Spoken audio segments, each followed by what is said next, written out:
అట్లకి నోటీసులకి స్పందించకుండా ఆయన తప్పించుకుని తిరుగుతున్నారు. ఆయన ఒక్కళ్ళే గారు, మిగతా చాలా మంది కూడా విచారణకు రమ్మంటే రాకుండా తప్పించుకుని తిరుగుతున్నారని చెప్తున్నారు. పోలీసులు ఆ విధంగా వాళ్ళని పట్టుకోలేకపోతున్నారా, లేకపోతే ఏంటి అసలు? అంటే చిత్తశుద్ధి లేదా పోలీసులకు వాళ్ళకి అరెస్ట్ చేయడానికి కానీ వాళ్ళు పట్టుకోవడానికి కానీ, లేదంటే వాళ్ళకి తిరుగుతున్నారా, ఏంటి సార్?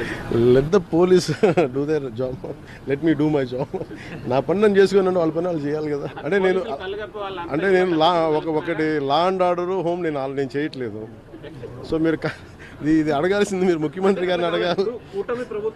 కరెక్టే. అలాగే ఇప్పుడు నేను పంచాయతీరాజ్ గురించి అడిగితే నేను చెప్పగలను. కొన్ని ఇది మా ఇంటర్నల్గా ఏం జరుగుతుందో ఒకసారి మీరు చెప్పినవన్నీ ఖచ్చితంగా నేనే దాన్ని తప్పించుకోవట్లేదు కదా.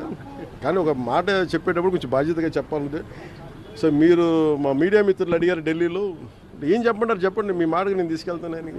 అంటే మిమ్మల్ని అంత ఇబ్బంది పెట్టినప్పుడు, అంత ధైర్యంగా ఆంధ్ర పోలీసు ఉన్నప్పుడు ఈరోజు ఆంధ్ర పోలీసు ఎందుకు తట్టుపాయిస్తున్నారు అని అడగాలి కదా. ఖచ్చితంగా అడుగుతాను.